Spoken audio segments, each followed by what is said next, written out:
Okay, I'm from Xinghua Primary School.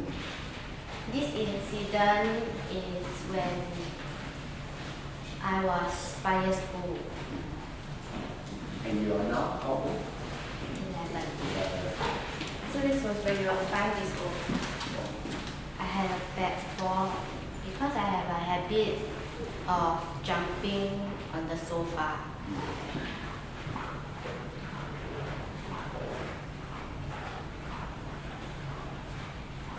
Okay.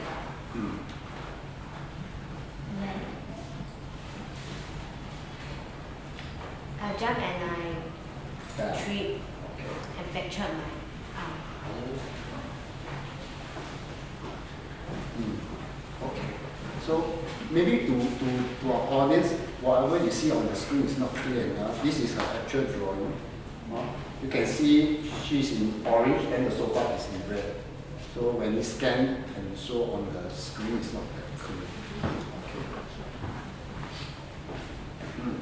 So you are telling us a sequence of you falling and eventually have a fractured arms in just one picture. So there is a sense of a flow of actions, okay? Rotational flow of actions. Okay, may I know why you choose to do your picture in such intense color? Just black and white, like orange and bright red. The orange color, I like the artist Keith Haring. He uses warm colors to color his drawing and use swift lines to represent the action. For the background, black and white, I use the Zen method. Black and white. Then how about you yourself? You are in orange. Is there any significance behind that? The use of color? No. I like the artist. Okay. Use the warm colors to color it. Okay, I understand that you like the colors that Keith Haring uses, but he uses colors like green, blue, right? It's quite colorful. So maybe the sofa could have been a color that is quite different from orange. It could have been blue. If you look at the color wheel, complementary color is like blue and orange, or green and orange. So you can try to play around with like complementary colors. So how the sofa can actually help to make the character stand out. That's you. Yeah.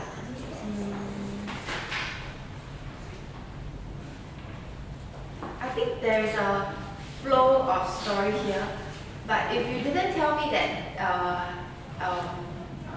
like you like jumping or what, I wouldn't have sort of understood the story fully.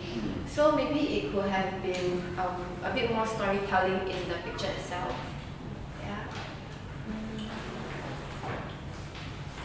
I think your drawing is more towards the graphical side, rather than it's more like you're designing a posters.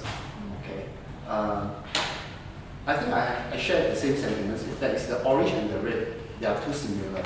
So as a result, we tend to sort of like we'll be able to see the main character. That is yourself jumping, then falling, then got fractured. And I appreciate the idea of you creating a sense of rotation in the sequence, but the way you drew it made us has the idea of sort of like it's a continuous cycle, but it's actually not. Okay, the fractured arms should be the end of the story, but the creation of that creates a sense of like after you fracture your arm, then continue to jump again, then you fall. Okay, then fracture your arms again. So there's a sense of rotation in there. Maybe you would like to, when you compose your drawing, you'd like to make it very clearly that it started off with jumping, then falling off the sofa onto the ground, then you end off with a fractured arms. Okay. No, it's the way you compose a picture. Maybe you can redesign or replan